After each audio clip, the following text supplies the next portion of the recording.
Admiral Kethvar stood on the bridge of his flagship, watching the stars shift as his fleet dropped out of hyperspace.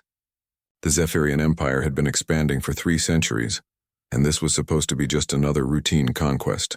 His pale blue skin gleamed under the soft lighting as he studied the data scrolling across his command screen. Target confirmed. Admiral, reported his communications officer, her voice carrying the typical Zephyrian tone of superiority. Primitive electromagnetic signatures detected. Standard mining operations, just as our scouts predicted. Kethvar nodded, his thin frame barely filling the command chair designed for beings who had evolved on a low-gravity world. The Zephyrians were elegant, graceful, and technologically superior to every species they had ever encountered.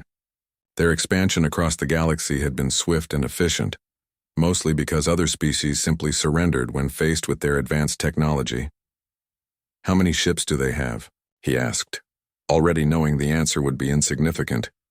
"Our sensors detect approximately 2,000 vessels in the system, Admiral. All appear to be crude chemical propulsion craft. No energy shields detected. No advanced weaponry. 2,000. Kethvar was mildly surprised. Most primitive species had maybe 50 ships when the Zephyrians arrived.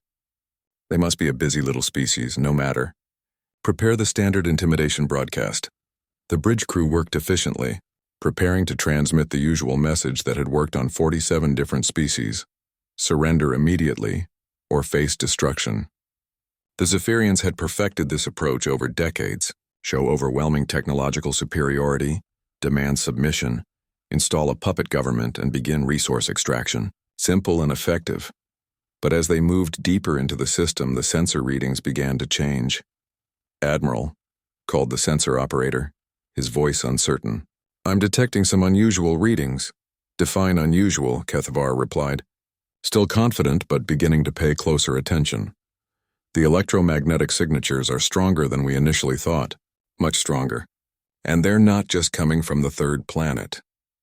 There are active installations throughout this entire system." Kethvar leaned forward. In 3 centuries of expansion, the Zephyrians had never encountered a species that had colonized their entire star system. Most barely managed to leave their home planet before the Empire arrived. "Show me," he commanded. The main screen lit up with a tactical display of the solar system. What they saw made several bridge officers gasp. The third planet was surrounded by a network of orbital stations. The fourth planet showed signs of terraforming. Asteroid mining operations dotted the space between planets. Most shocking of all, the system's outer reaches were filled with what appeared to be defensive installations. "This doesn't match our intelligence reports," whispered the communications officer. "Our intelligence was based on long-range scans from outside the system," Kethvar said slowly.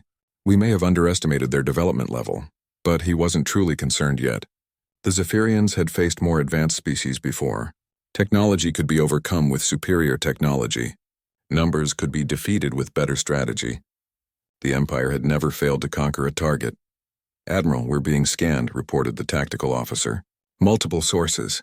The resolution is quite sophisticated."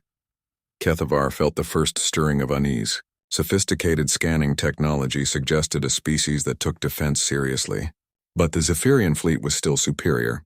60 ships armed with energy weapons that could crack planets, shields that had never been breached, and hyperspace technology that allowed instant retreat if necessary. "Continue approach. Prepare to broadcast our demands." As they moved closer to the third planet, more details became clear. The orbital installations weren't just mining platforms or communication satellites. They were clearly military in nature, bristling with weapon ports and armor plating. The asteroid belt showed signs of massive industrial activity, as if this species had turned space rocks into floating factories. "Admiral," the sensor operator said, his voice now carrying a note of concern, "I'm detecting approximately 12,000 additional vessels. They were hiding behind the gas giant." 12,000? Kethvar stood up sharply. "That's impossible. No primitive species has that kind of fleet. The ships are different, Admiral. They're heavily armored, built for combat rather than exploration, and they're moving into formation." The main screen updated to show the new contacts. Ship after ship appeared as they rounded the massive gas giant, forming into precise military formations that spoke of experience and discipline. These weren't the crude, desperate vessels of a surprised primitive species. They moved like warships. "Sir," "We're receiving multiple targeting locks," reported the tactical officer, his elegant Zephyrian composure beginning to crack. Hundreds of them, from the orbital platforms, the asteroid installations, and the approaching fleet. Kethvar stared at the display in growing disbelief. The standard Zephyrian approach assumed technological superiority over confused, frightened primitives. But this species appeared to have been expecting them. Worse, they seemed prepared for war. "Admiral, should we retreat and call for reinforcements?" asked his first officer. "Absolutely not," Kethvar snapped, his pride overriding his caution. "We are the Zephyrian Empire. We do not retreat from primitives no matter how many ships they build. They may have numbers, but we have superior technology and 3 centuries of military experience." He turned to his communications officer. "Broadcast our demands. Standard intimidation protocol." The message went out across all frequencies. "Attention, inhabitants of this system. You are now under the authority of the Zephyrian Empire. Cease all military activities and prepare for integration into our civilization. Resistance will result in the complete destruction of your species." The response came back almost immediately, transmitted on a clear channel in perfect Zephyrian language. "Unknown vessels. This is Fleet Admiral Sarah Chen of the United Earth Space Forces. You have entered human space without permission and issued threats against Earth and her colonies. You have exactly 60 seconds to reverse course and leave this system. This is your only warning." The bridge fell silent. No species had ever responded to Zephyrian demands with a counter-threat. Most begged for mercy or tried to negotiate. This response suggested a level of confidence that was completely unexpected. "How do they speak our language so fluently?" wondered the communications officer. "And how did they know we were coming?" added the tactical officer. "Those formations were pre-positioned. They were waiting for us." Kethvar studied the tactical display more carefully. The human formations weren't just numerous. They were sophisticated, overlapping fields of fire, mutual support positions, clear command and control structures. This was the deployment of a species that understood modern space warfare. But the Admiral's pride wouldn't let him acknowledge what was becoming obvious. The Zephyrians had built their empire on the assumption that they were the most advanced species in the galaxy. To retreat now would challenge that fundamental belief. "Fire a demonstration shot," he ordered. "Target one of their minor installations. Show them what Zephyrian weapons can do." The flagship's main gun charged and fired, sending a brilliant energy beam toward what appeared to be an empty crater on the planet's moon. The installation disappeared in a flash of light, vaporized completely. The message was clear: surrender or face the same fate.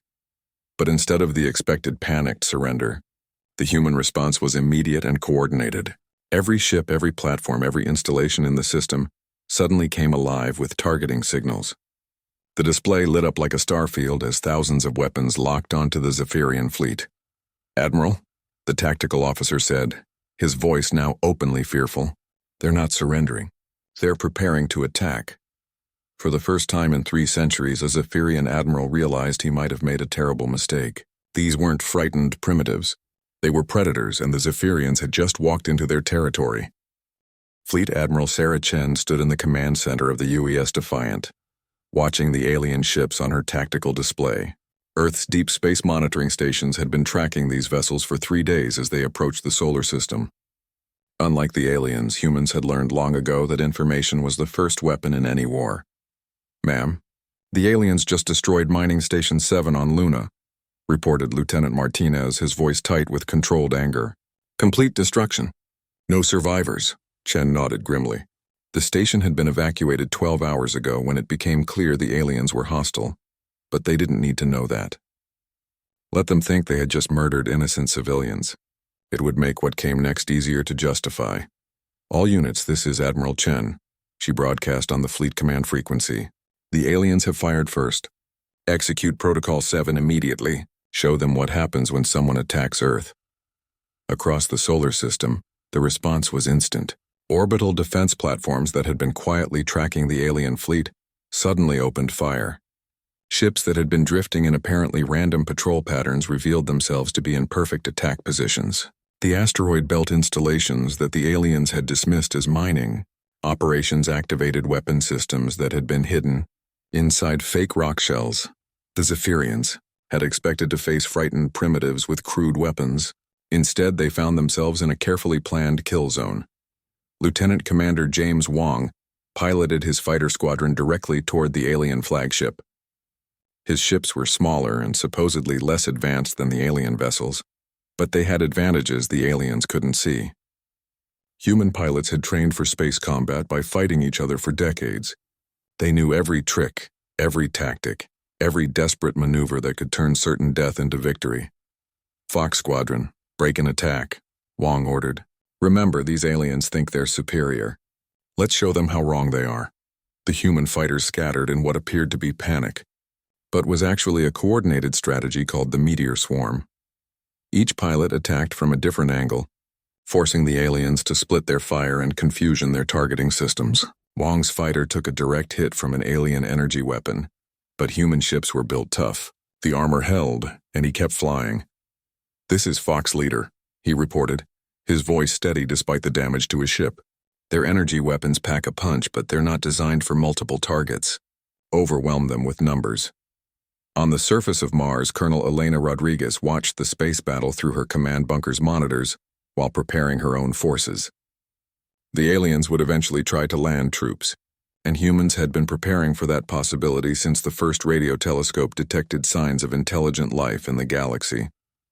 "All ground units, stand by," she broadcast.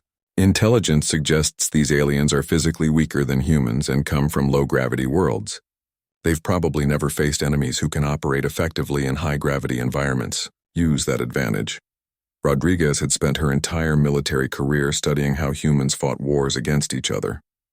Guerrilla tactics, urban warfare, desert combat, Arctic operations. Humans had developed strategies for fighting in every environment their planet could produce. Now they would find out if those lessons applied to fighting aliens.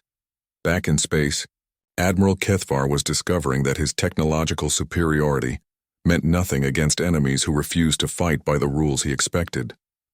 "Admiral, we've lost 4 ships," reported his tactical officer, panic creeping into his voice. "The humans are using some kind of ramming attacks. Their ships don't retreat when damaged. They try to crash into us." Kethvar watched in horror as a human destroyer, its hull breached and atmosphere venting, deliberately steered toward one of his cruisers. The human ship's engines were clearly damaged, but somehow the crew kept it moving. At the last moment, the destroyer exploded in a nuclear fireball that crippled the Zephyrian vessel. "They're using their own ships as bombs," whispered his communications officer. "What kind of species does that?" "A species that would rather die than surrender," Kethvar realized with growing dread. The Zephyrian Empire had conquered 47 species, and all of them had eventually submitted when faced with superior firepower. Even the most warlike had negotiated for better terms rather than fight to the death. But humans seemed to treat combat as a natural state, not something to be avoided. Captain Maria Santos led her boarding party through the corridors of a damaged Zephyrian ship. The aliens had made the mistake of assuming humans couldn't survive in their low-oxygen, low-gravity environment. They were wrong. Human spacesuits were designed for the vacuum of space. An alien ship's atmosphere was actually more comfortable than the void. "Move fast and hit hard," Santos ordered her team. "Intelligence wants prisoners for interrogation, but our primary mission is to capture their computer systems." The Zephyrian crew tried to resist, but they quickly discovered that humans were physically stronger, faster, and more aggressive than any species they had encountered. Worse, humans seemed to thrive in combat situations that would terrorize most civilized beings. Santos cornered a group of Zephyrian officers in their bridge. The aliens were elegant, graceful beings who had clearly never experienced real physical violence.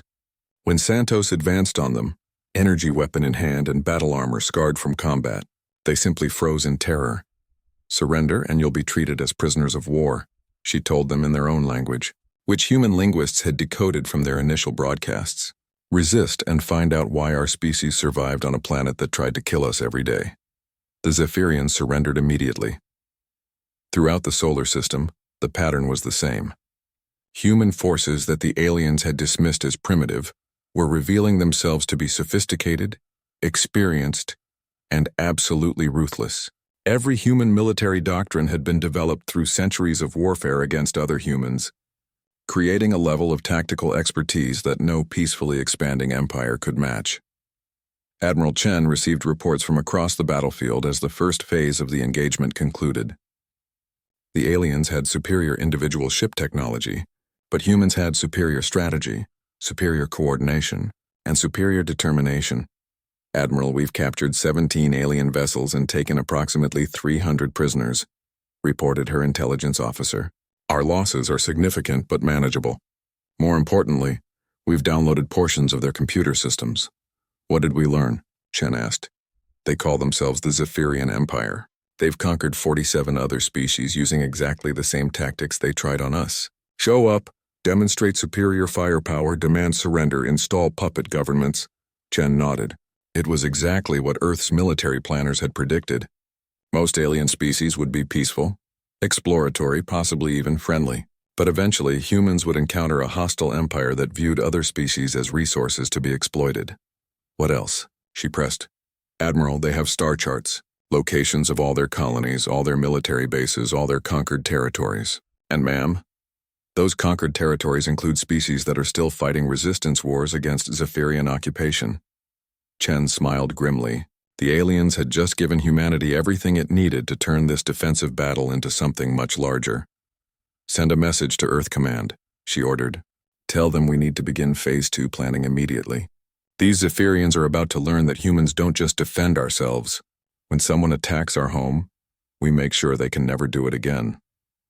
In the depths of space, Admiral Kethvar sent an emergency transmission back to the Zephyrian Empire. Request immediate reinforcement. Human species more dangerous than anticipated. They fight like apex predators. Repeat, humans are apex predators. Captain Elena Vasquez led her assault team through the twisted corridors of the Zephyrian dreadnought, her boots clanging against metal floors designed for beings much lighter than humans.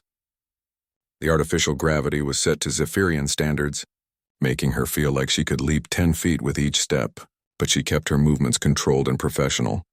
Atmosphere is breathable but thin, reported Sergeant Collins through the comm. These aliens must come from a world with about half our air pressure. Stay alert, Vasquez warned her team. Just because their environment is easier for us doesn't mean they're helpless. But as they advanced deeper into the ship, it became clear that the Zephyrians were completely unprepared for boarders who could operate effectively in what they considered harsh conditions. The ship's internal defenses were designed to stop being similar to themselves, elegant, fragile creatures who would be stopped by simple energy barriers or moderate environmental hazards. Humans walked through their defensive fields like they weren't there. The first group of Zephyrian security forces they encountered tried to stop them with energy, weapons that were designed to incapacitate rather than kill. The aliens had built their technology around the assumption that most conflicts could be resolved through intimidation rather than actual violence. The energy beams hit Vasquez square in the chest, sending electrical current through her body that would have paralyzed most galactic species. She stumbled, felt her muscles spasm, then kept walking forward. That tickled, she said, raising her rifle. Our turn. The Zephyrians fled in panic. They had never encountered beings who could shrug off their weapons and keep fighting. Dr. Marcus Webb was having the time of his life in the captured sections of the dreadnought, surrounded by alien technology that was centuries ahead of Earth's current capabilities. But as he examined their systems more closely, he realized that advanced didn't necessarily mean better. This is fascinating, he reported to the assault team. Their technology is incredibly sophisticated, but it's also incredibly specialized. Every system is designed for perfect conditions with minimal stress factors. Meaning what, Doc? Asked Vasquez as she secured another corridor. Meaning they've never had to build anything that could survive a real fight, Webb explained excitedly. Look at this power coupling. It's absolutely beautiful engineering. But one good hit with a wrench would disable their entire weapon system. They've optimized for efficiency, not durability. It was a pattern that reflected the Zephyrian approach to everything. Their empire had expanded through overwhelming technological superiority against species that surrendered quickly. They had never needed to build weapons that could survive prolonged combat, or ships that could operate while badly damaged. Humans, on the other hand, had spent their entire history building things that could survive the worst conditions their violent planet could produce. Lieutenant Commander Wong regrouped his fighter squadron around the crippled remains of a Zephyrian cruiser. Half his ships were damaged, Most of his pilots were injured, but they were still fighting effectively. The alien pilots, by contrast, had ejected from their ships the moment they took any significant damage. "It's like they've never been hurt before," reported Lieutenant Kim, who was flying with a broken arm and a concussion. "The moment their ships get hit, they panic and abandon them. They don't know how to fight through damage." "Makes sense," Wong replied, dodging debris from an exploded alien frigate. "If you've spent 3 centuries winning easy victories, you never learn how to handle a real fight." The tactical situation was becoming clear across the entire battle. The Zephyrians had superior individual technology, but humans had something more valuable: experience with genuine adversity.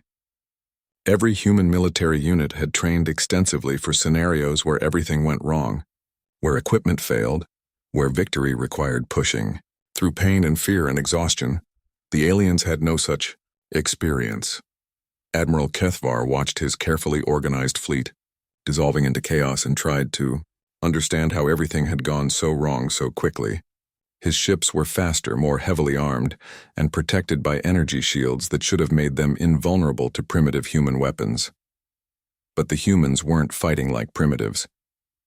They were fighting like apex predators who had spent millennia learning to kill everything that threatened them. "Admiral, the humans have breached Deck 7, reported his tactical officer, his elegant Zephyrian composure completely shattered. "Security forces are requesting permission to retreat to the core sections." "Granted," Kethvar said numbly. "How many humans boarded us?" "Sensors indicate approximately 40 individuals, sir."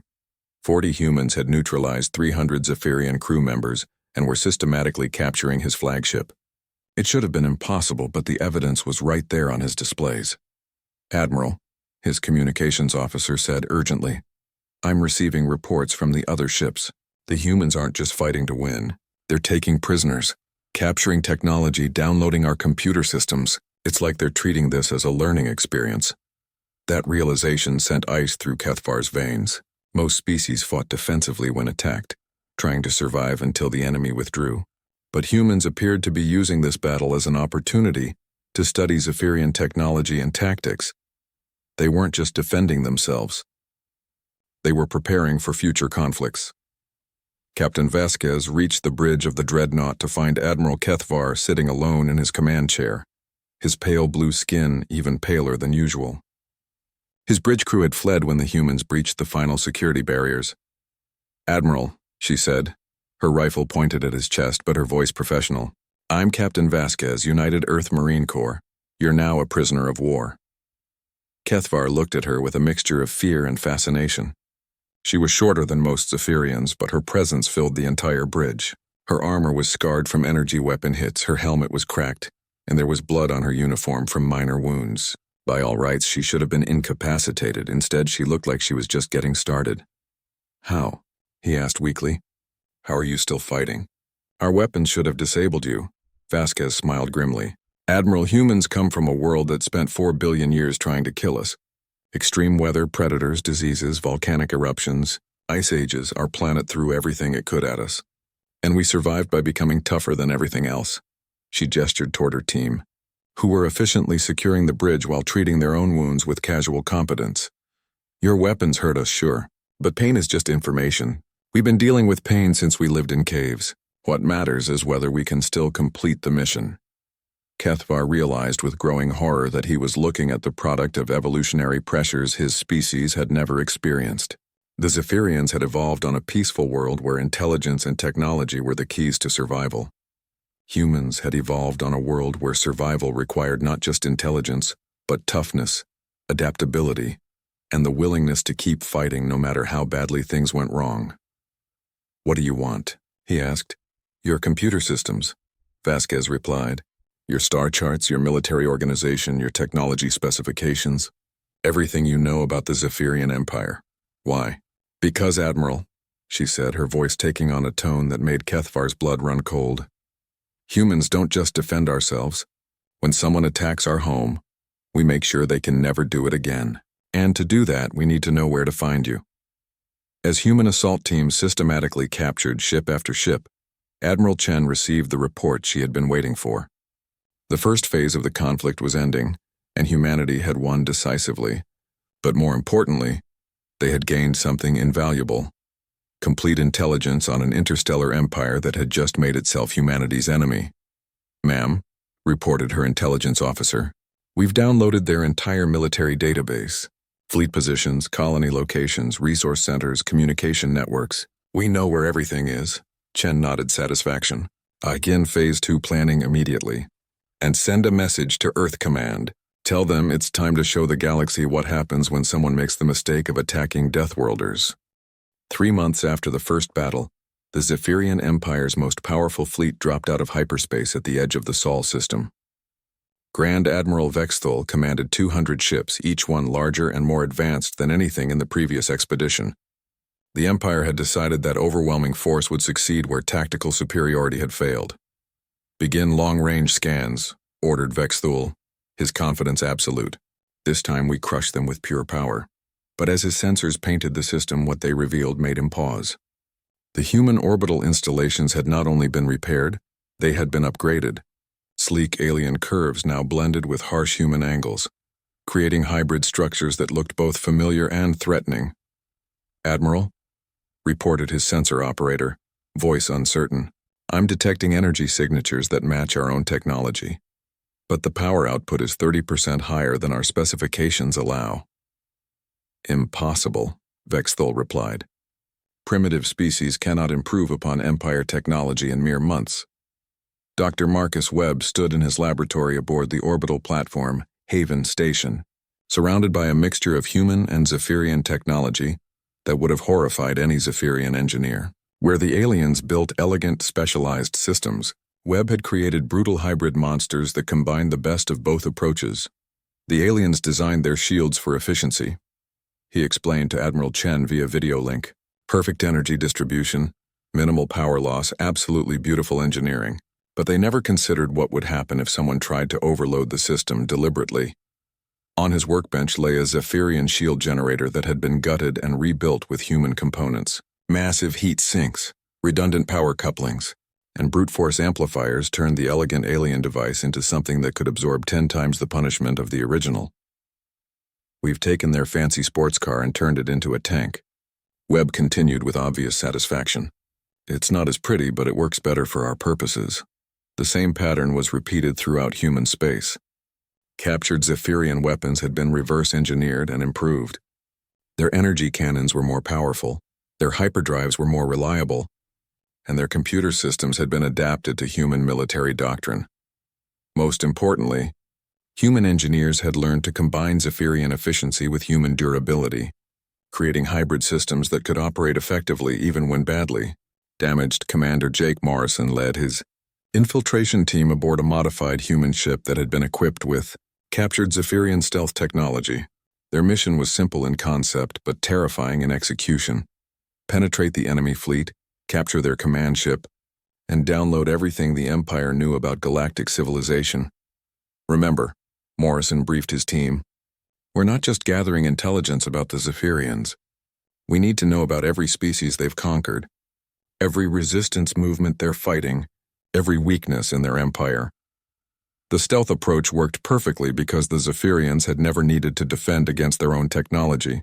Their sensors couldn't detect a ship using their own stealth systems, especially one that had been modified with human innovations. Morrison's team docked with the Zephyrian flagship and began cutting through the hull with tools that combined human plasma, cutters with Zephyrian energy manipulators.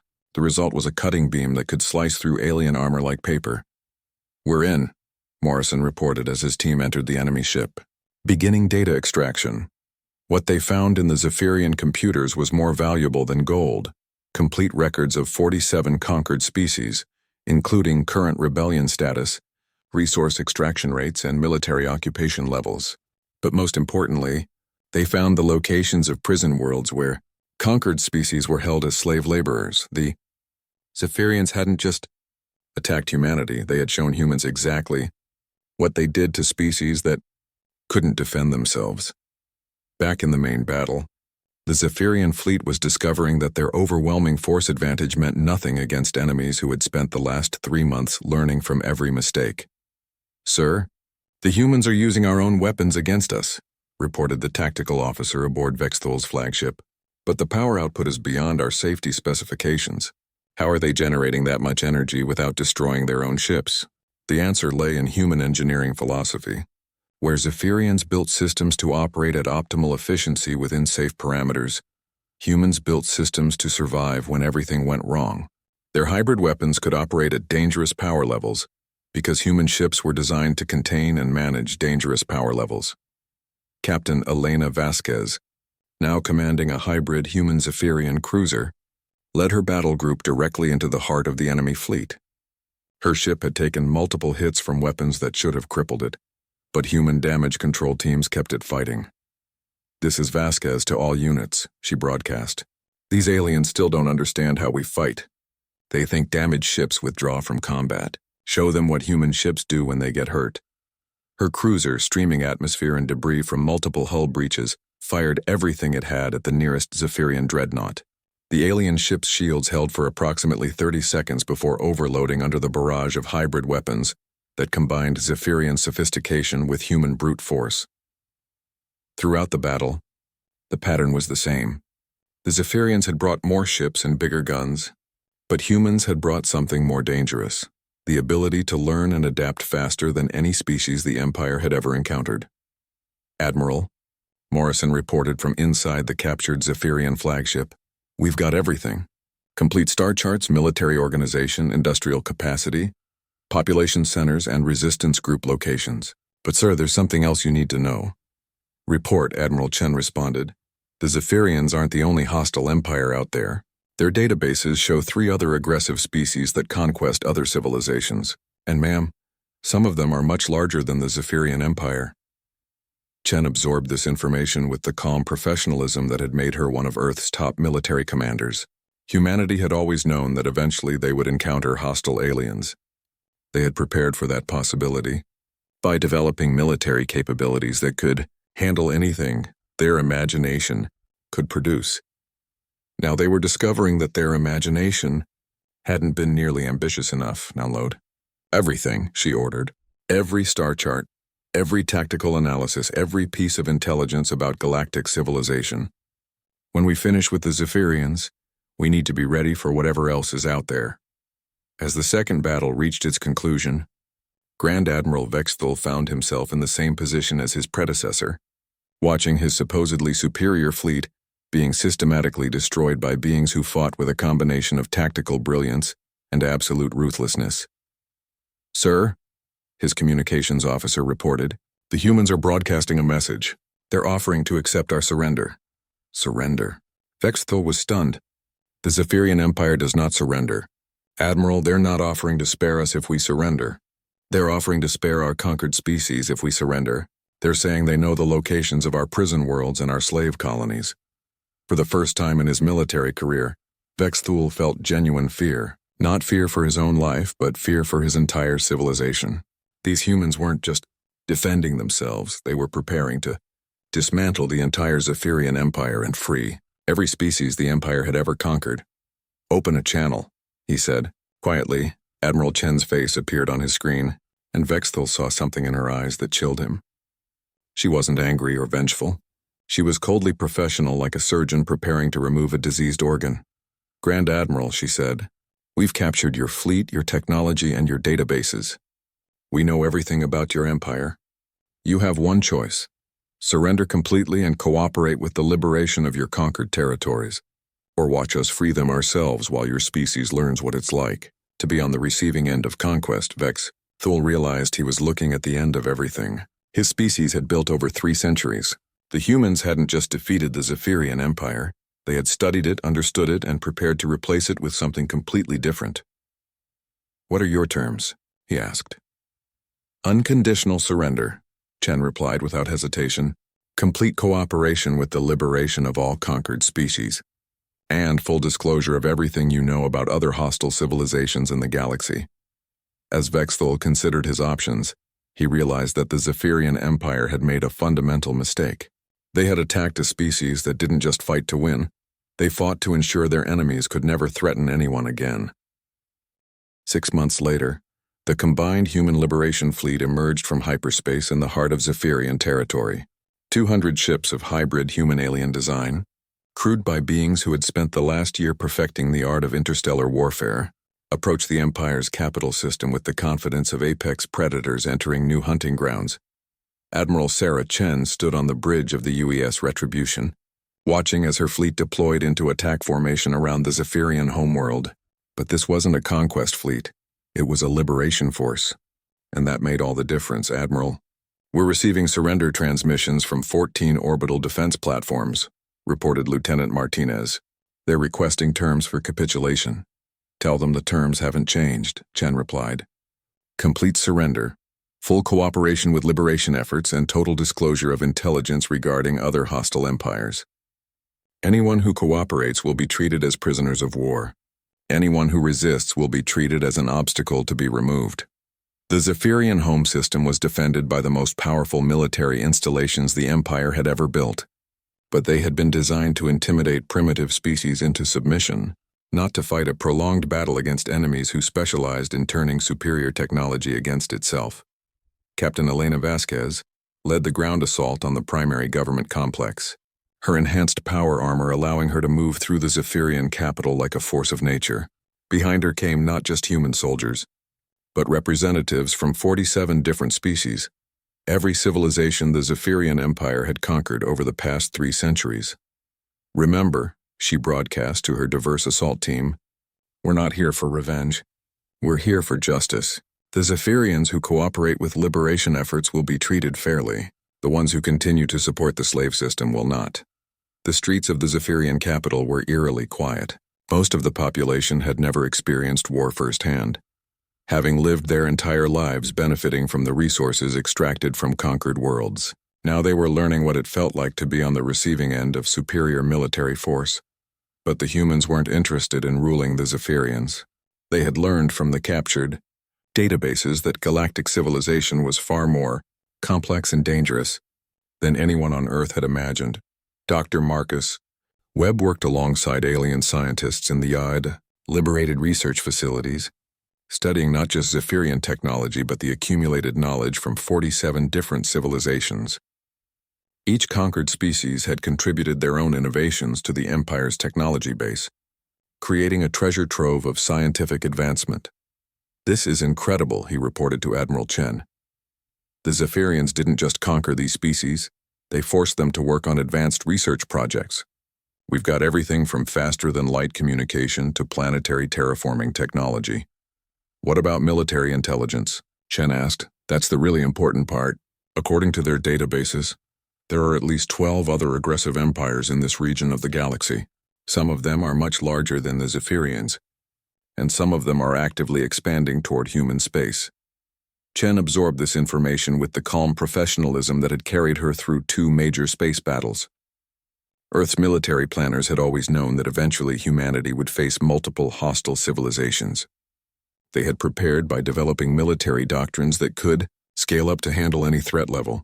Now it was time to put those plans into action. Commander Jake Morrison led his intelligence team through the captured Zephyrian archives, downloading centuries of diplomatic records, military assessments, and strategic analyses. What they found painted a picture of a galaxy where peaceful species were constantly under threat from empires that viewed other civilizations as resources to be exploited. "Admiral," Morrison reported, "we've identified approximately 50 species that are currently fighting resistance wars against various hostile empires. Most of them don't know about each other, and none of them know about humanity."